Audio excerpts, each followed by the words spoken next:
Good evening, everyone, and welcome back to the show.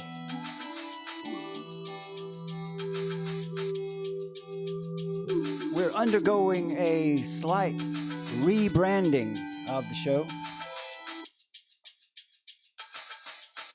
to match more closely with the website that exists over at armoroftruth.net.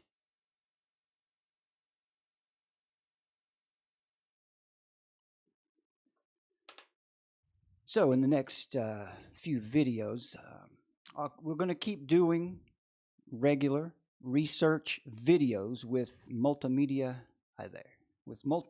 content because that's also important. And as long as we're able to do that on the platform that is YouTube, we'll continue to do that because it's useful to have these nice multimedia presentations. But as we grow, establish, we build the website and add functionality to that, we're going to be moving most of the productions over there. And they will be in audio form, and that is why we have in front of you there on the screen Armor of Truth Radio. Radio, because it's going to be audio. It's going to be a radio show or podcast. I just didn't use the word podcast because I don't know if I'm comfortable with the word podcast. I don't know what that really means, but I know what radio means. And I know a lot of people know what the word radio means. So we're going to stick with radio, but it's a podcast. Okay, so that's coming very shortly. Armor of Truth Radio, and those shows will be here in an audio format with a static screen with the Armor of Truth Radio logo. And as long as they're still on YouTube, if it's relevant, I'll offer some visual aids if it's called for. But I won't be referencing them very much because in perpetuity these productions will be in audio format on the website at armoroftruth.net. Okay, so getting into what I have for you this evening. I want to mention, first of all, that we're happy, very happy that Rosa Koire, I've contacted her. She's the author of the book you see there displayed, Behind the Green Mask, United Nations Agenda 21. And it is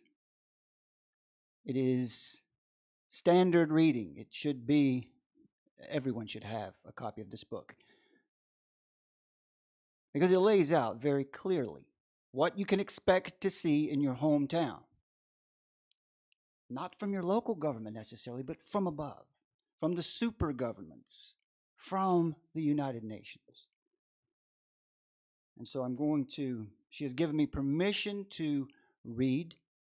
I've chosen to read the first section of the book, a 3 chapters there that really lay a foundation for what you need to know. And then I hope that what you'll do is you'll go and you'll buy this book. Now I don't say that because I'm in any agreement. I just believe in what she's written here. And as of yet, I have no agreements with anyone for any sort of deals to sell anything or be an affiliate. I think that you get into tedious territory when you're doing the work that I'm specifically doing here, which is to first and foremost spread the gospel of Jesus Christ and to make sure that we get that message out to people so they know the truth of what true Christianity actually is. Not the Joel Osteen version or the government mandated version.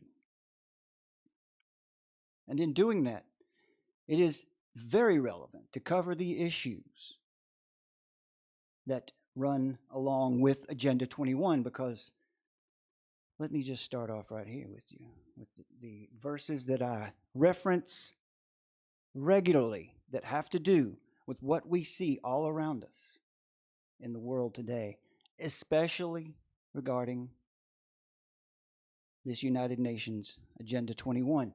Let's look at the book of Daniel, chapter 8, verse 23, and it says, "And in the latter time of their kingdom, when the transgressors are come to the full, a king of fierce countenance and understanding dark sentences shall stand up, and his power shall be mighty, but not by his own power, and he shall destroy wonderfully,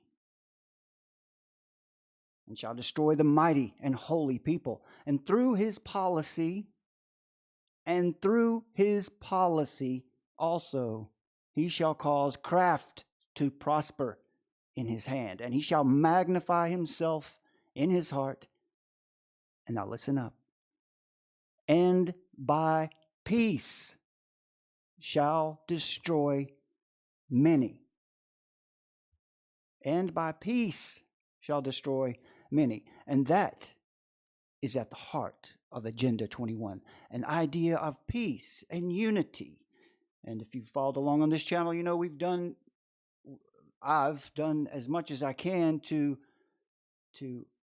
show how the United Nations is also pushing for the one world, for a one world religion, of which in time will take on some sort of title, but for now it's just one of so-called tolerance. What tolerance actually means is to accept all doctrines, every idea, no matter how perverse it may be. And that's irrational and irresponsible. So in this verse, Daniel chapter 8, 23 through 25, what does it mean when it says he through his policy he shall cause craft to prosper in his hand? Prosper in practice. It means that he will be successful in his attempts. And when I say he, I'm using he to mean this, I should use a different term, this body, this beast system. It's very easy to identify those pushing the United Nations Agenda 21 as an element or the entire beast system itself. We can't be dogmatic about that, but we can be honest about what we see. What does it mean by peace? And by peace he shall destroy many. That means specifically by pretending peace and friendship, by feigning unity. And in the midst of so-called security, suddenly striking his blow. When everyone believes that it's all about peace, and there will be peace, there will be a time of perceived peace and security. And during that time is when he will suddenly strike his blow.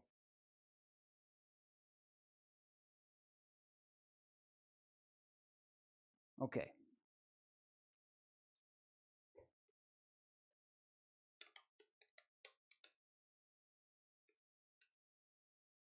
First Thessalonians 5 and verse 3.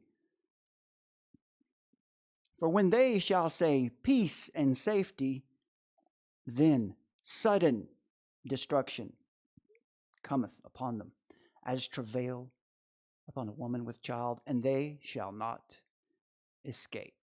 Now that has two parts of the prophecy. That explains that when they say peace and safety, they will have a form of peace and safety. But that also is the forewarning of their own destruction. And that is the good news. But let's be clear. That does not mean that as Christians we sit back and let the world run rampant. No. Martin Luther said, if I know the Lord is coming tomorrow, I will plant a tree today. I think that's fantastic advice.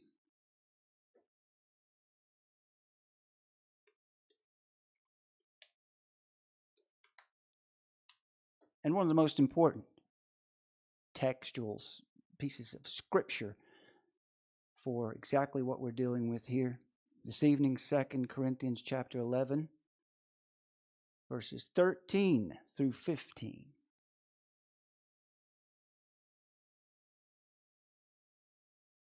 For such are false apostles, deceitful workers we see in the United Nations, and we see all around us from our own government and from society today, an idea of that those in charge or those screaming the loudest have the best idea for what we ought to be doing with our society, our way of life. For such are false apostles, deceitful workers, transforming themselves into the apostles of Christ. And if you have followed along the breadcrumbs that we're dropping here on this channel, then you've learned that the Christ the United Nations speaks of is not Jesus Christ. This is the man-made version. And they create peace and safety in their own names. And in verse 14, and no marvel, means don't be surprised. You've been told what's coming. For Satan himself is transformed into an angel of light. Continuing, verse 15, therefore it is no great thing. Once again, don't be surprised. This is the way it is. It is no great thing if his ministers also be transformed as the ministers of righteousness. They will claim to be doing it all for your good, for your benefit. When we hear, when we see coming down from these proponents of world government, when we hear business, corporations, business and government in partnership for community, cackles ought to stand up. Your hair ought to stand on end when you hear that, because that is essentially what Agenda 21 is. And it's also essentially what the beast system is as well.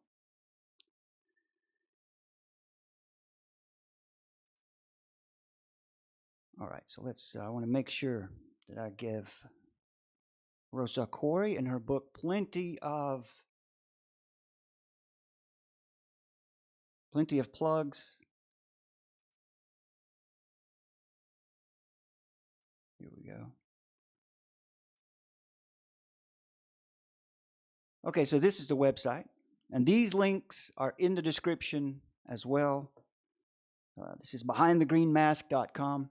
This is the book I'll be reading from tonight with the permission of the author. I've contacted her for permission, so I want to make that clear. This is not just a willy-nilly effort where I'm just going to pick the book up and read it because I think it's the right thing to do. No, it's important to get authorization and permission from these people who put their life into a work. And many of you who watch this channel and participate in this ministry would very likely disagree politically with Rosa Koire. Myself, I can't see any reason to claim any political affiliation. I don't, for myself. But that's me, and I don't push people one way or the other. I don't push people or tell people to use my views. That's just who I am. I don't claim one way or the other. It's just too crooked and too tainted to be involved with. But we must still fight, and we have to do it together. And we don't come together under these auspices that come down from the United Nations in their form of unity, because that's dangerous, and that's what we're going to find out as we move through this book. But this is not a time for us to be playing politics back and forth out here and playing Fox News versus MSNBC. There's no time for that. That's Hegelian dialectic, and if you're falling for that today, you're highly deceived. It's not time for that anymore. Those games, we don't have time for those games any longer. So when we see someone who is doing the right thing, we need to call attention to that and support what they're doing. So this is behindthegreenmask.com. That is all one word, behindthegreenmask.com. As well, here at Democrats Against UN Agenda 21. Once again, I'm sure we all understand how URLs work today. I don't have to say all one word, do I? Maybe I do. Democrats Against UN Agenda 21. So here's that website as well. And there is There's also a blog here. This is a resource, and it's there for those who care and want to learn, and want to figure out how to take action in your own hometown. I've been railing about this now for months, that we need to get our heads out of the mainstream world, Hollywood and mainstream news. And we need to pay attention to what's going on in our own backyards, because that is where the battle is being fought, whether you know it or not. And you probably don't know it because you haven't heard anything about it, because that's the plan.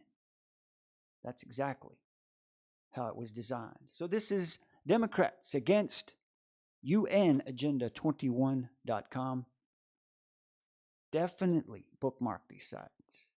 Take advantage of all the research and hard work that Rosa Koire has done here with these very important and useful resources. And also the www.postsustainabilityinstitute.org.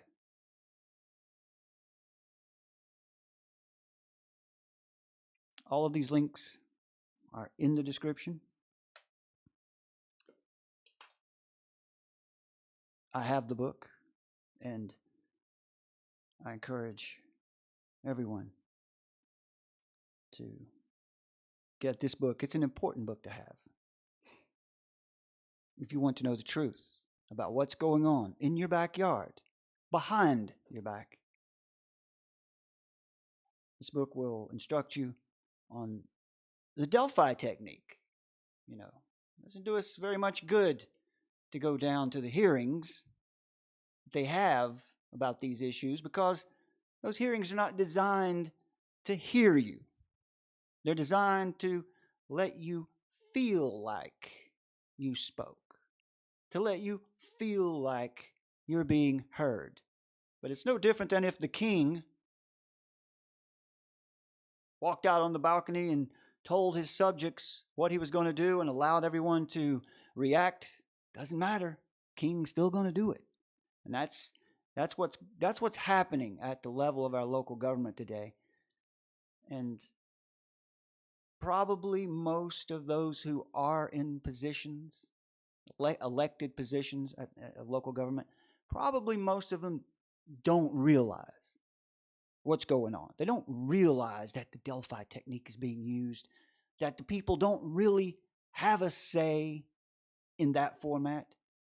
But there are some of them who are well aware of what's going on. Otherwise, this agenda couldn't work. So we have to get involved locally. Let's just stop worrying about who's testifying on Capitol Hill today, unless we see Rosa Koire there. We need to pay attention to that. But let's not get caught up in the drama. Let's not watch the circus every day and forget that the war is being waged in your backyard.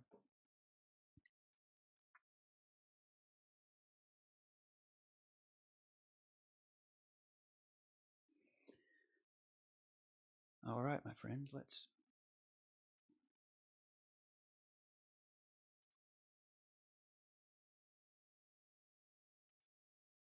get down to it.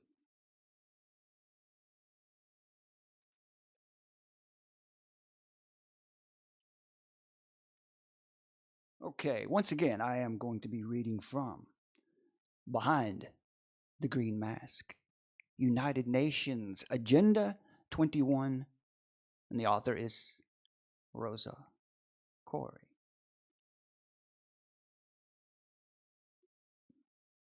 And it's so important, I'm going to start right from the beginning and go a couple chapters deep that I've got marked, because she has outlined the foundation so well that there's no way I could improve on it. And that's why I've asked her for permission to read this selection.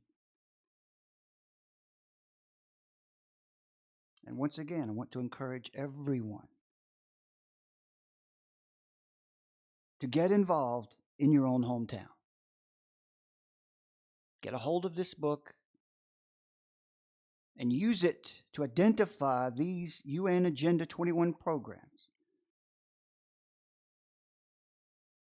that are already in your town or coming to your town. You won't recognize it unless you know the buzzwords. And the only thing that I'm going to do as I read this, outside of reading it, is when I come across a buzzword, I'm going to say buzzword and repeat that buzzword, because it's important that we understand these pretty words, these positive sounding words. We need to be getting them to where when we hear them, we automatically know that someone who is using it is referring to this agenda. And this agenda is many tentacled. It is government. It is military. It is education. It's all over the map. It is a full-scale war against your individual freedoms, your liberty. Freedom is not exactly the right word. Freedom is franchise. And we seek for something more than franchise here. It's an all-out war on your individual liberty. Okay, a little bit about the Post-Sustainability Institute to start with. And the mission is, the Post-Sustainability Institute was established to study the impacts that United Nations Agenda 21, Sustainable Development, and communitarianism have on liberty. Our intent is to track the progression of the sustainability movement and to forecast the most likely outcomes if it proceeds unchecked. Now let me state I am in quote from here on out. We are a nonpartisan, non-governmental think tank based in the United States. It is our intention to provide a clearinghouse for information on United Nations alliances with non-governmental, NGO, and governmental groups seeking to erect communitarianism as the dominant form of world governance and to serve as a rallying point for those who oppose the dismantling of liberty. We welcome your participation and assistance.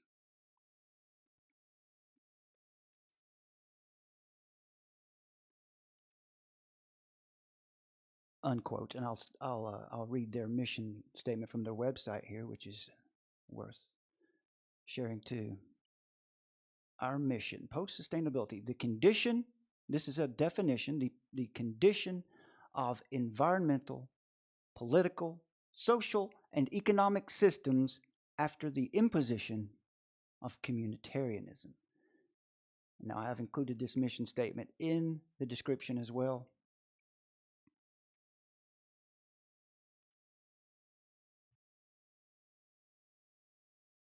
Now about the author. Rosa Koire is the executive director of the Post-Sustainability Institute. She is a forensic commercial real estate appraiser specializing in eminent domain valuation. Her 28-year career as an expert witness on land use and property value has culminated in exposing the impacts of sustainable development on private property rights and individual liberty. In 2005, she was elected to a Citizens Oversight Committee in Santa Rosa, Northern California, to review a proposed 1,300-acre redevelopment project in which 10,000 people live and work. Her research into the documents justifying the plans led her, with her partner Kay Tokarud, to challenge the fraudulent basis for the huge Gateways redevelopment project. That is the Gateways redevelopment project. The city, in an attempt to block Koire from exposing the project, removed the neighborhood in which Koire and Tokarud's properties were located from the redevelopment area. Koire and Tokarud fought on, however, not wanting to abandon the thousands of businesses and property owners still in the area. they formed a business and property owners association and a nonprofit organization called Concerned Citizens of Santa Rosa Against Redevelopment Law Abuse, and were able to raise nearly $500,000 in donations and pro bono legal work to sue the city of Santa Rosa to stop the project. The court case, Tokru versus the city of Santa Rosa, lost in Superior Court, but the court ruled that they could continue, and they appealed to the San Francisco First District Court of Appeals, where they lost again in 2009. The 3 years of litigation fighting eminent domain and the redevelopment project succeeded in delaying the project while the economy collapsed. The city has failed to implement its plans, but still has the power of eminent domain over the 1,100-acre area until 2018.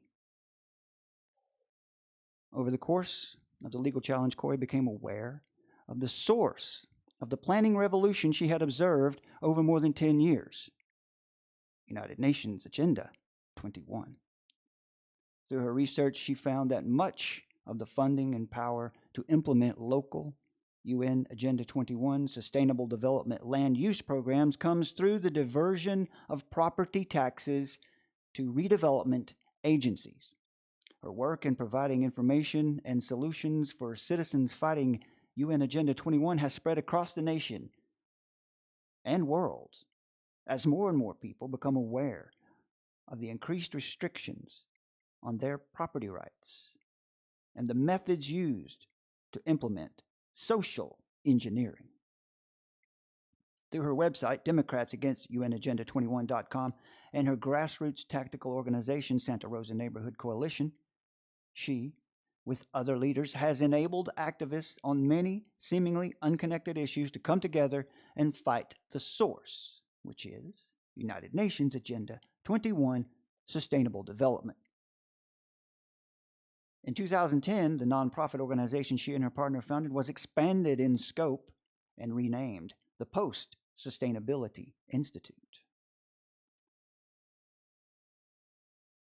And Rosa Koire, ASA, California Certified General Real Estate Appraiser, accredited Senior Appraiser, member of the American Society of Appraisers, District Branch Chief, California Department of Transportation, and holds a Bachelor of Arts in English from UCLA.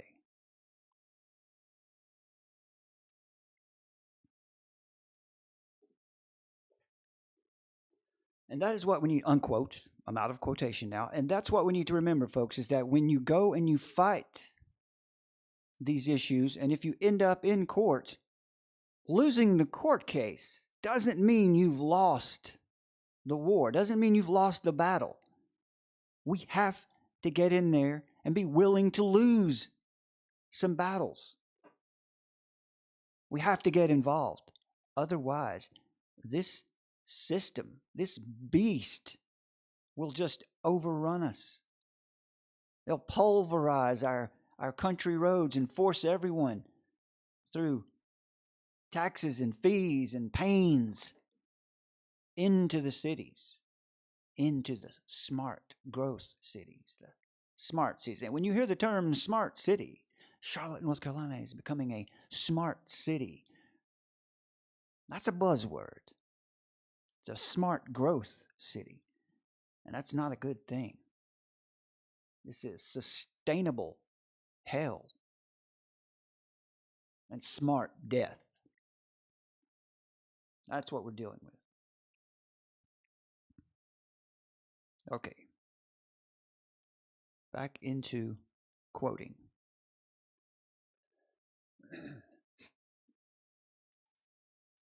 The arm of United Nations Agenda 21 is long and reaches into every area of the world.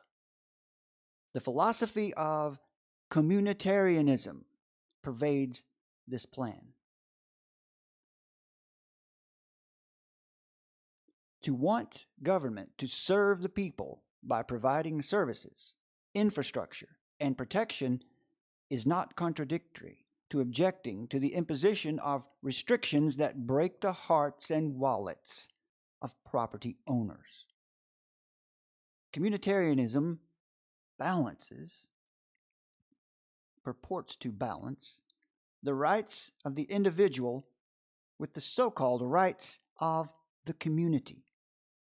Because the rights of the community are not defined in a constitution, they can change without warning or notice. One's individual rights are balanced against a continuously redefined amorphous rulebook. This rulebook is written in the dark, and the individual runs up against it at dawn and alone. The slogan of UN Agenda 21, which is to protect the rights of future generations and all species against the potential crimes of the present, is both a smokescreen and a declaration of entitlement. By standing on this high-sounding premise, the rights of the individual are called selfish, and those who would fight for them slurred as immoral. The philosophy that by merely living and exhaling we expose a direct danger to the earth is self-destructive and truly damaging to those lands that we steward. The green mask must be drawn back, far back from the personalities, the little dictators running trusts, foundations, planning departments, city and town councils, provinces and states, non-governmental foundations, and the like. The green mask must be removed from those who have hijacked the environmental movement. Unquote. Let me make a comment right here. Those of us who stand up against Agenda 21 and this new idea of world governance and this new thought, this new religion, this new green religion, those of us who stand up against it, we don't think that it's okay to destroy the environment. But that's what the establishment and those who push the agenda want everyone else to think about you. That you don't care about the environment. No, in fact, we care very much about the land that our Creator has given us to be steward of.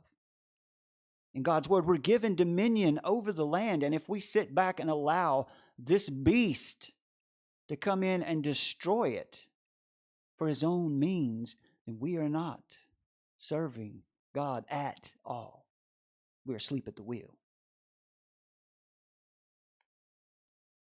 Quote, the green mask must be removed from those who have hijacked the environmental movement. Behind the money in green, the more than $5 trillion in private money poised to make green loans, the carbon credit brokers, the enormous wealth in purchasing landfills, carbon sinks, inaccessible lands in the third world countries.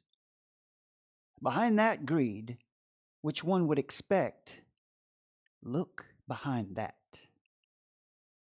Find what intelligent, educated people the world over look away from as from a bright spotlight.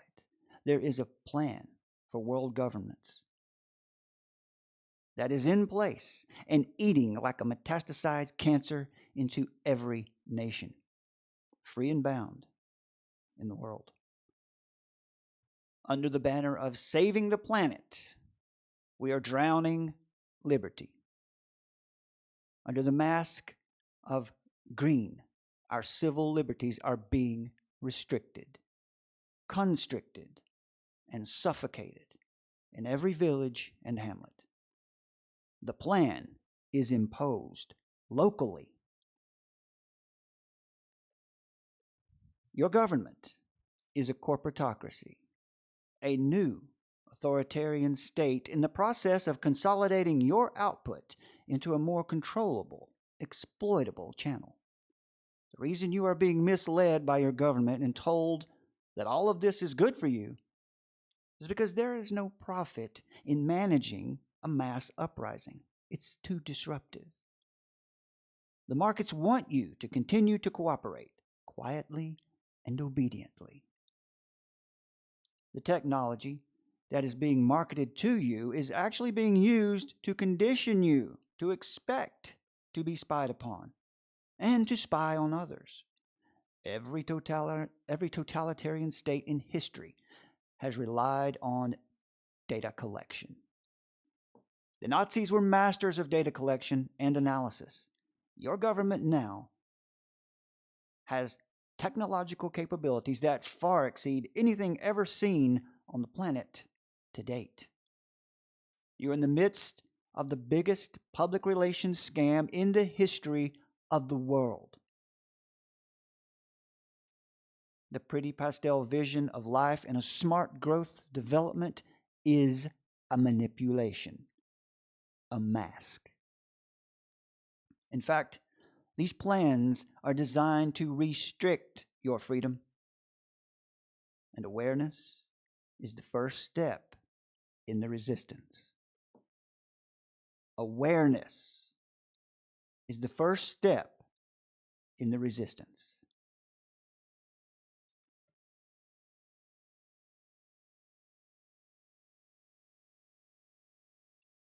The individual and the collective. Communitarianism is the balancing of the individual's rights against those of the community. In the U.S. Constitution, we are guaranteed rights that we were born with: life, liberty, and the pursuit of happiness. That last right, happiness, under the philosophy of John Locke, was property. Property is not just land. You are your own property.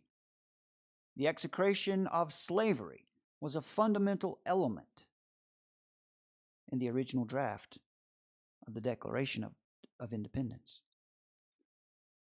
So how can you balance individual rights with those of the community?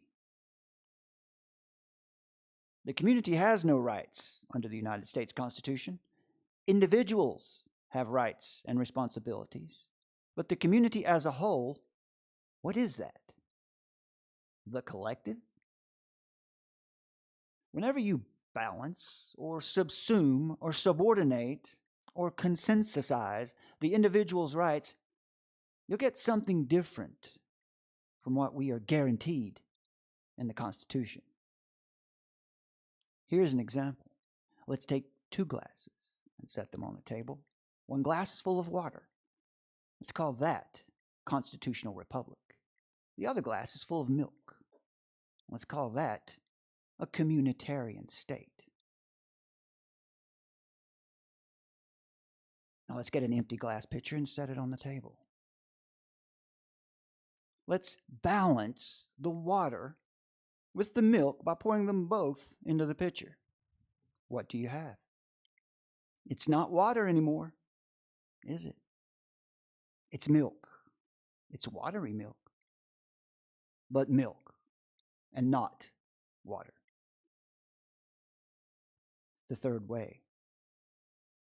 Communitarianism is balancing your individual rights with the rights of the community, defined now as the global community.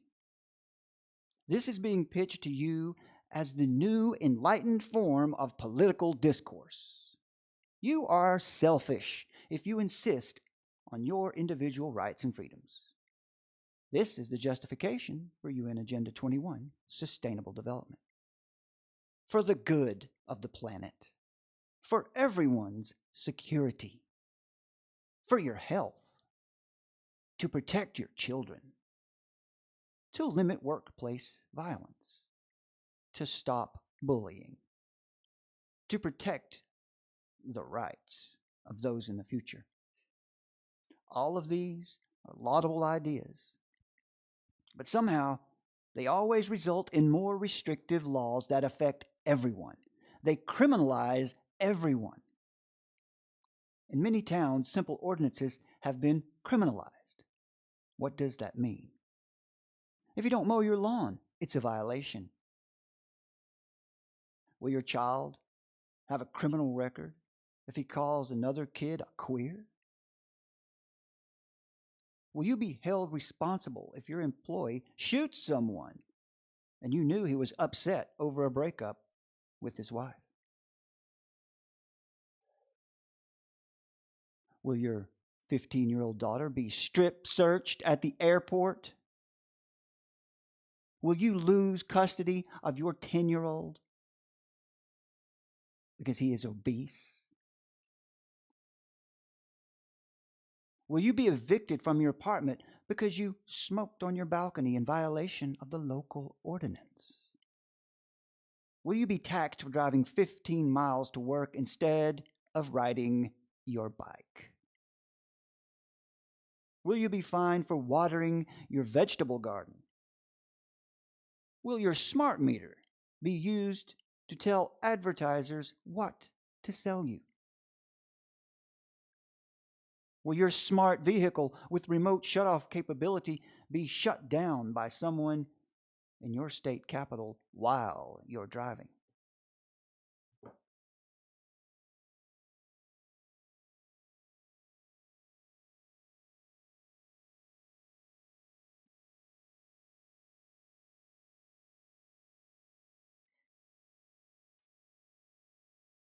Will your neighbor report you to the community-oriented policing unit of your local police department because you seem to be acting strangely?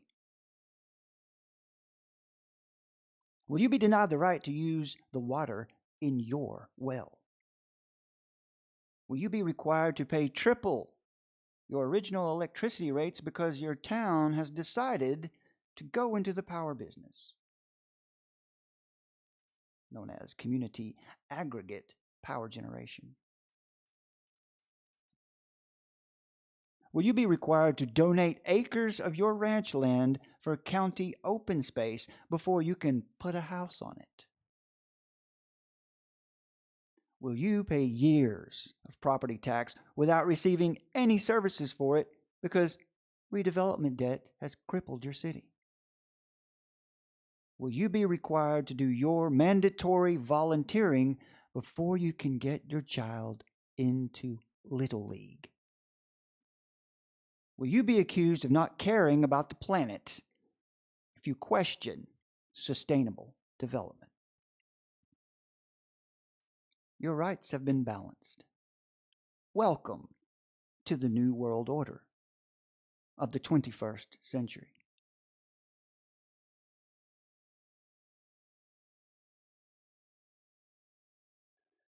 Okay, what is UN Agenda 21 and why should you care? Have you wondered where these terms sustainability and smart growth and high-density urban mixed-use development came from?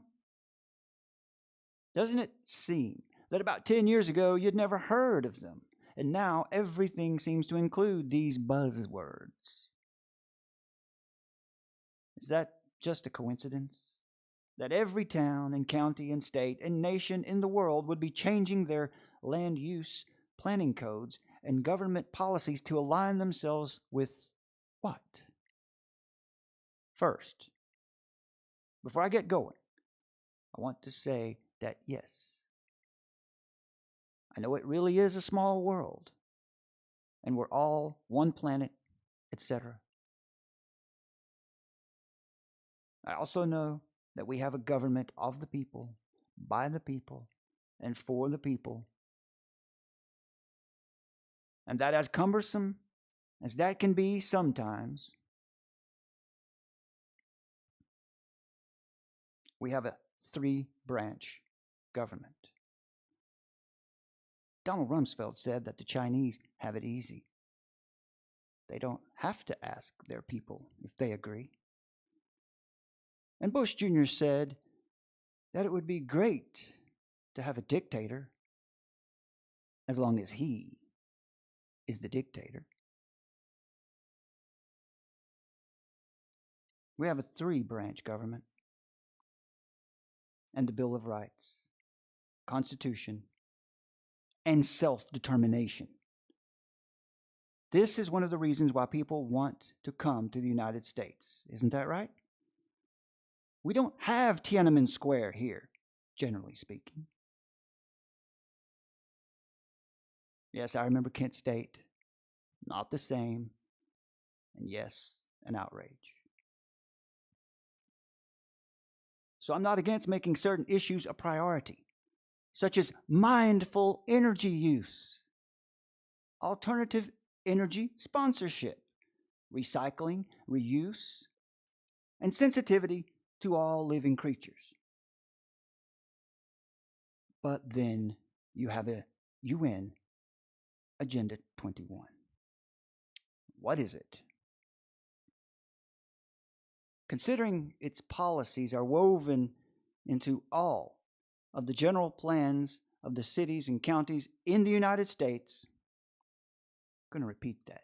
Considering its policies are woven into all of the general plans of the cities and counties in the United States, it is important for people to know where these policies are coming from. While many support the United Nations for its peacemaking efforts, few know that it has very specific land use policies that it wants implemented in every city, county, state, and nation. The specific plan is called United Nations Agenda 21 Sustainable Development, which has its basis in communitarianism. By now, most Americans have heard of sustainable development, but are largely unaware of Agenda 21, the agenda for the 21st century. In a nutshell, the plan calls for governments to take control of all land use and not leave any of the decision-making in the hands of private property owners. It is assumed that people are not good stewards of their land, and the government will do a better job if it is in control.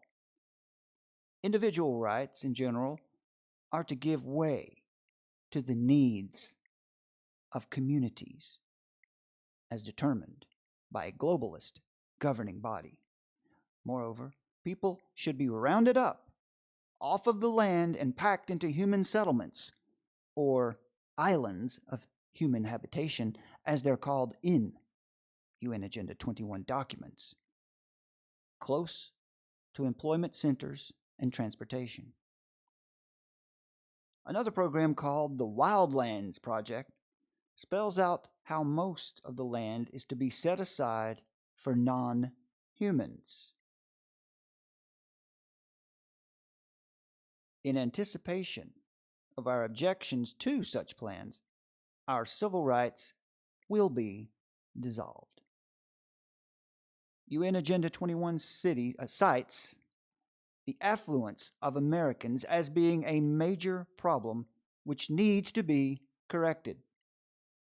It calls for lowering the standard of living for Americans so that the people in poorer countries will have more. A redistribution of wealth. Although people around the world aspire to achieve the levels of prosperity we have in our country and will risk their lives to get here, Americans are cast in a very negative light and will be taken down to a condition closer to average in the world. Only then will there be social justice, which is a cornerstone of the UN Agenda 21 plan.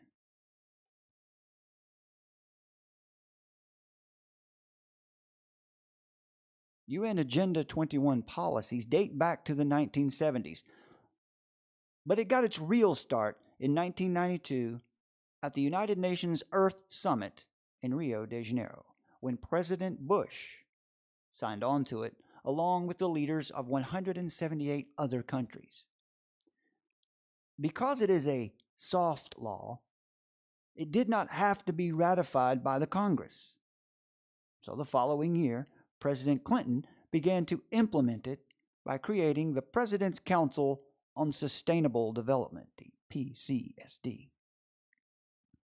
Made up of cabinet-level government officials, captains of industry, including Ken Lay of Enron, infamy,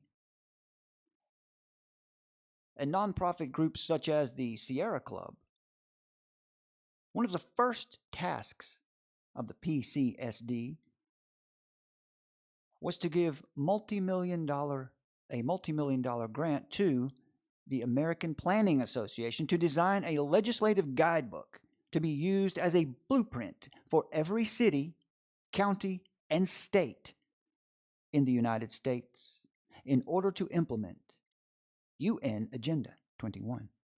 This document, called Growing Smart Legislative Guidebook, Model Statutes for Planning the Management of Change, took 7 years to complete and a full 9 years to arrive at the final version. The guidebook, and it's not just a guidebook, but a blueprint, contains sample legislation, ordinances, rules, regulations, and statutes to be incorporated into the general plans of every single city and county in the United States.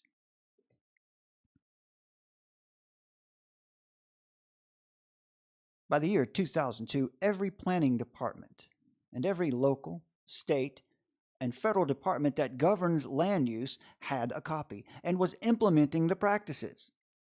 Every university, every college, every junior college, private school, and teaching institution in our nation was using Growing Smart in its curriculum. Does that sound familiar? Growing Smart is smart growth. A non-governmental organization called the International Council of Local Environmental Initiatives, ICLEI, or ICLEI, is tasked with carrying out the goals of UN Agenda 21 locally. Over 600 cities and counties in the U.S. are members. The costs are paid by taxpayers. Okay, you say, interesting, but I don't see how that really affects me. Well, here are a few ways. No matter where you live, I'll bet that there have been hundreds of condos built or planned in the center of your town recently. Over the last 10 years, there has been a planning revolution across the U.S. It was the implementation of Growing Smart. Your commercial, industrial, and multi-residential land was rezoned to mixed use. Nearly everything that got approvals for development was designed the same way. Ground floor retail with 2 or 3 stories of residential above. Mixed use. Very hard to finance for construction, and very hard to manage since it has to have a high density of people in order to justify the retail. And a lot of it is empty. And most of the ground floor retail is empty too. High bankruptcy rate. So what? Most of your towns provided funding and or infrastructure development for these private projects. They used redevelopment agency funds, your money, specifically your property taxes. Notice how there's very little money in your general funds now? And most of that is going to pay police and fire. Your streetlights are off. Your parks are shaggy. Your roads are potholed. Your county hospitals are closing. The money that should be used for these things is diverted into the redevelopment agency for 30 years. It's the only agency in government that can float a bond without a vote of the people. It's the only agency in government that can float a bond without a vote of the people. And they did that. And now you're paying off those bonds for the next 30 to 45 years with your property taxes. Did you know that? So what does this have to do with Agenda 21? Redevelopment is a tool used to further the Agenda 21 vision of remaking America's cities. With redevelopment, cities have the right to take property by eminent domain against the will of the property owner and give it or sell it to a private developer. By declaring an area of town blighted,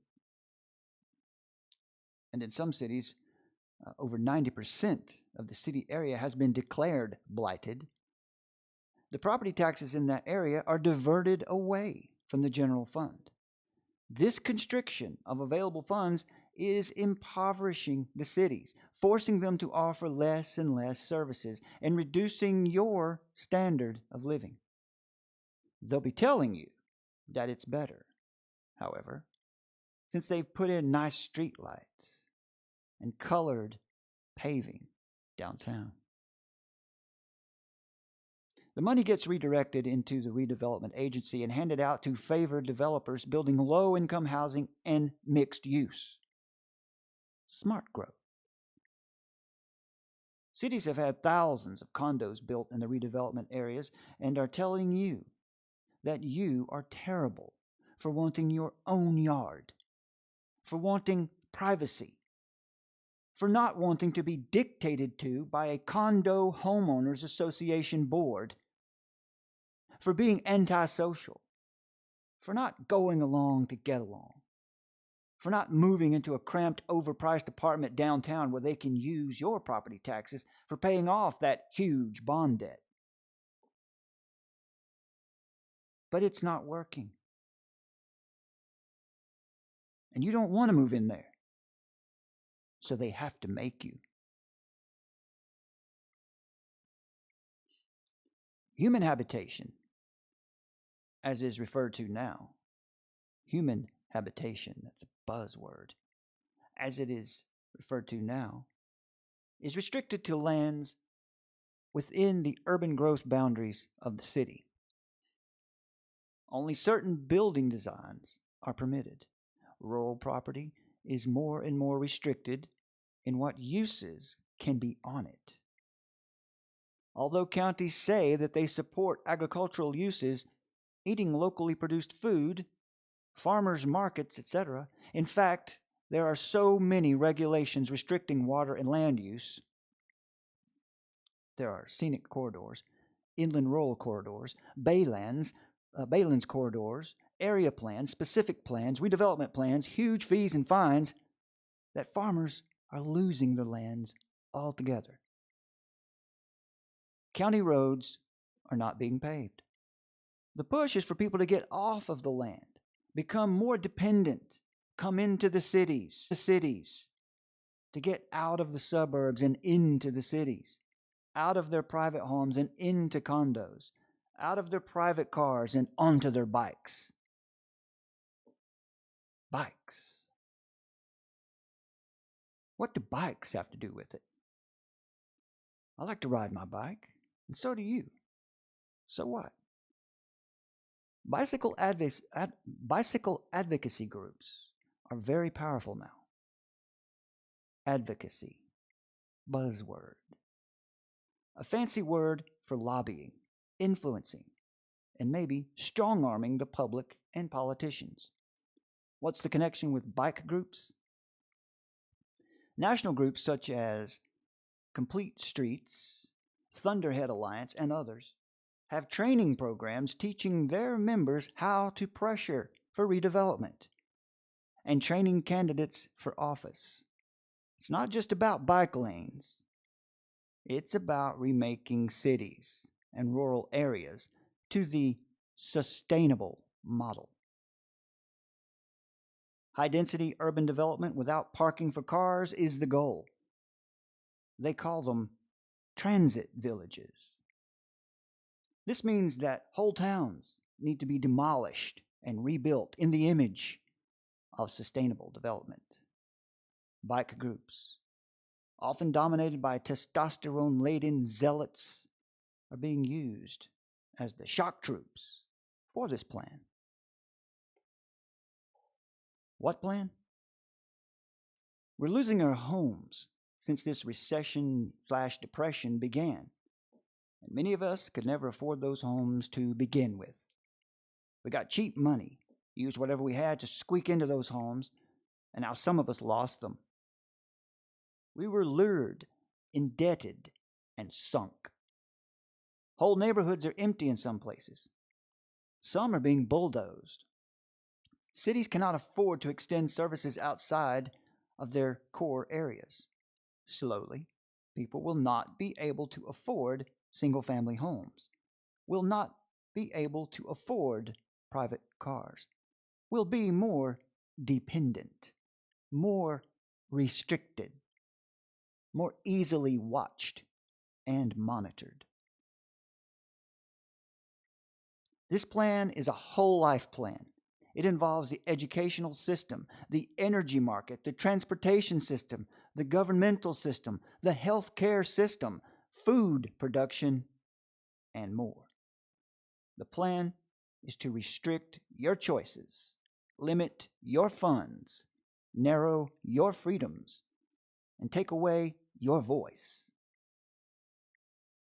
One of the ways is by using the Delphi technique to manufacture consensus. Another is to infiltrate community groups or actually start neighborhood associations with hand-picked leaders.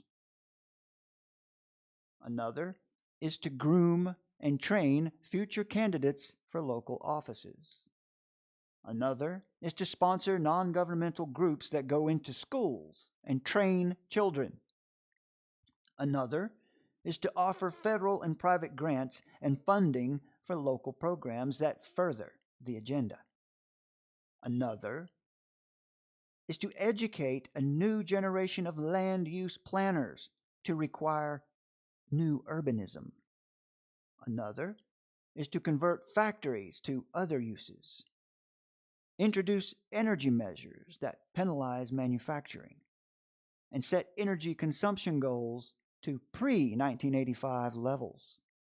Another is to allow unregulated immigration in order to lower standards of living and drain local resources. To allow unregulated immigration in order to lower standards of living and drain local resources. Everything that has happened was meant to happen by your government.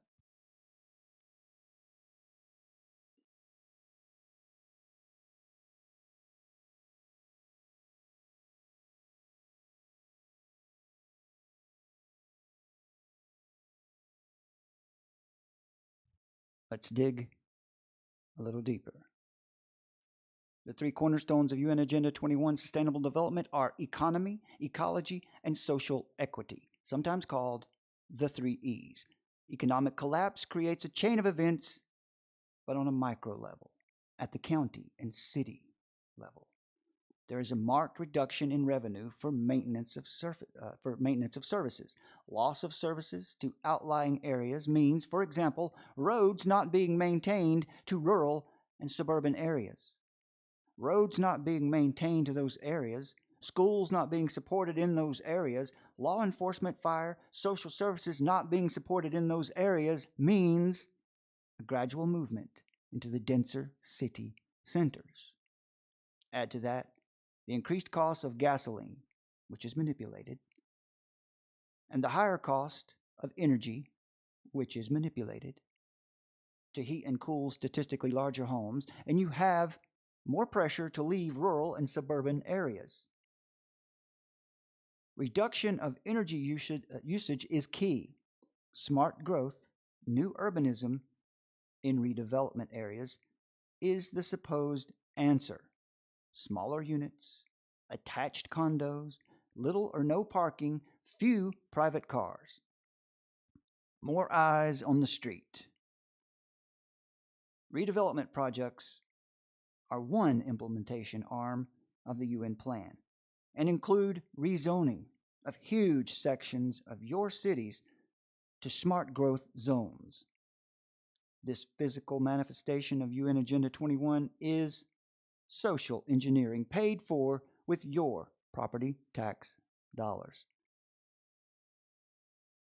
These areas then have their private taxes diverted away from your services and into the pockets of a few developers and bond brokers for decades. What is the result? Bankrupt cities and counties.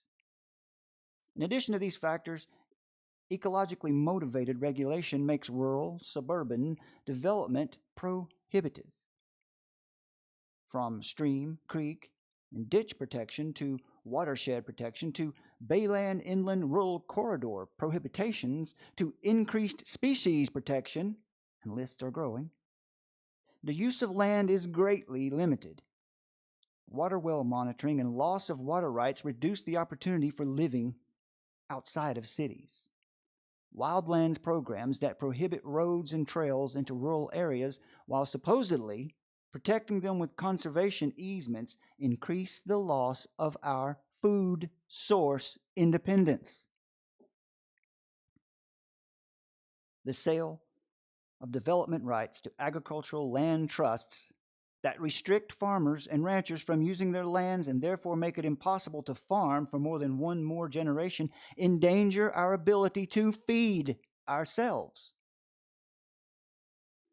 Add to this pressure from ICLEI, climate protection campaigns to reduce our energy usage to pre-1985 levels, and increased regulations on industry, and you have the perfect storm for loss of jobs and greater dependence on other countries for goods.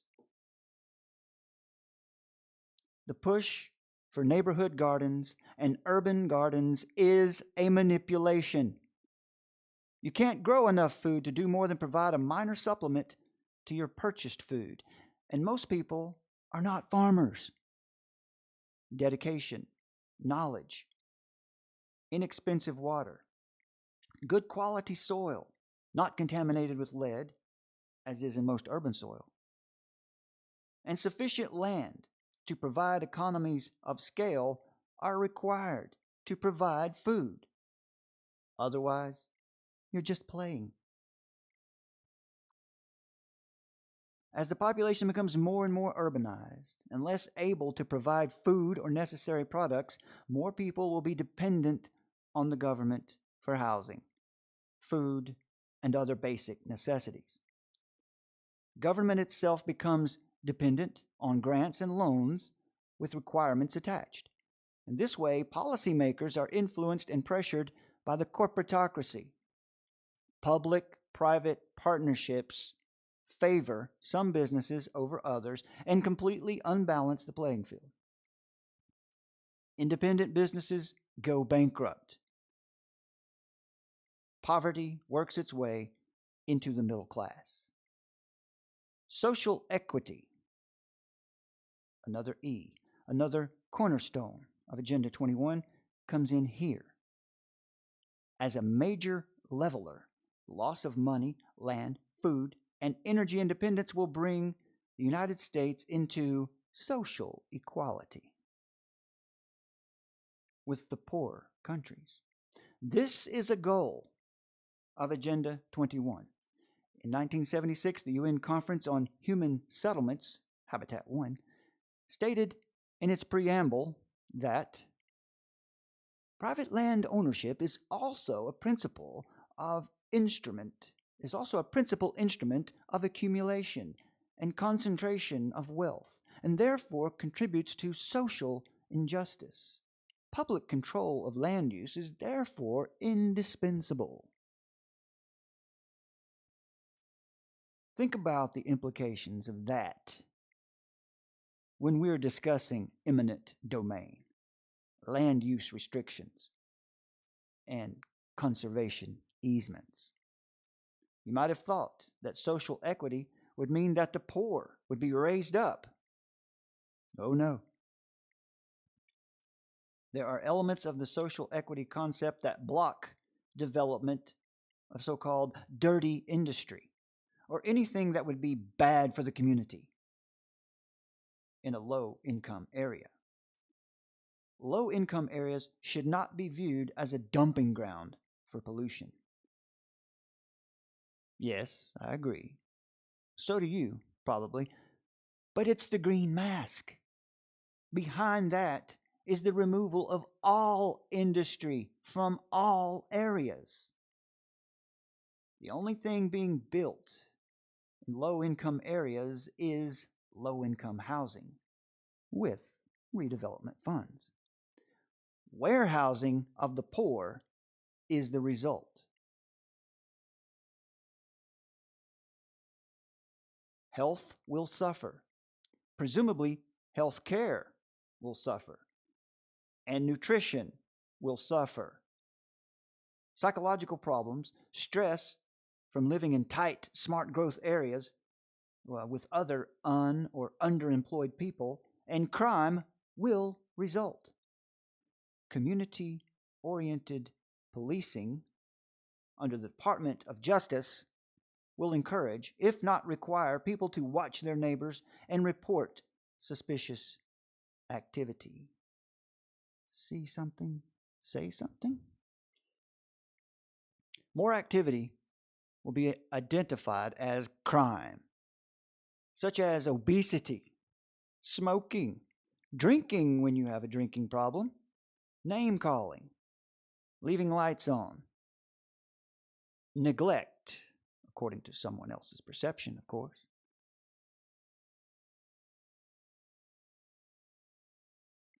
Neglect of children, elderly, and pets. Driving when you could ride a bike. Breaking a curfew. And failure to do mandatory volunteering. The community will demand more law enforcement to restore order. And more rules and regulations will ensue. The lines between government and non-governmental groups will blur more and more as unelected local groups make policy decisions using the Delphi technique to manufacture consensus. The Chinese and Russian models are instructive in what you can expect under communitarianism. Read Nian Qing's Life and Death in Shanghai and Alexander Solzhenitsyn's The Gulag Archipelago for real-world examples. The War on Terror is a communitarian plan designed to terrorize you.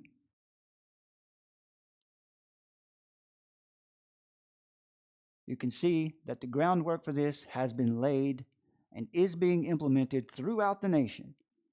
When you create deep dependence and then withdraw assistance, the result is chaos and poverty. Propaganda infuses our culture with messages that there are just a few winners and many losers, that we are killing the earth and time is running out, that prosperity is an anachronism and detrimental to life, that individual freedom is selfish and injures those who are less free. The messages are crafted to shame and pressure you and to create a sense of urgency that impairs your ability to reason clearly. Unquote. I've just been reading from Behind the Green Mask, United Nations Agenda 21, which is written by Rosa Koire. Now you can find this book at behindthegreenmask.com. There are links in the description. Once again, I'll share these sites with you. This is behindthegreenmask.com.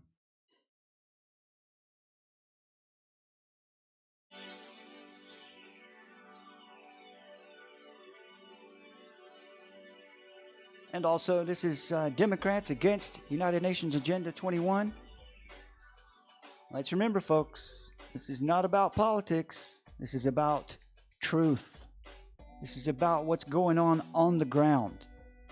Here in the real world, in your backyard, at your local government, literally in your backyard if you own private property, you might not for very much longer.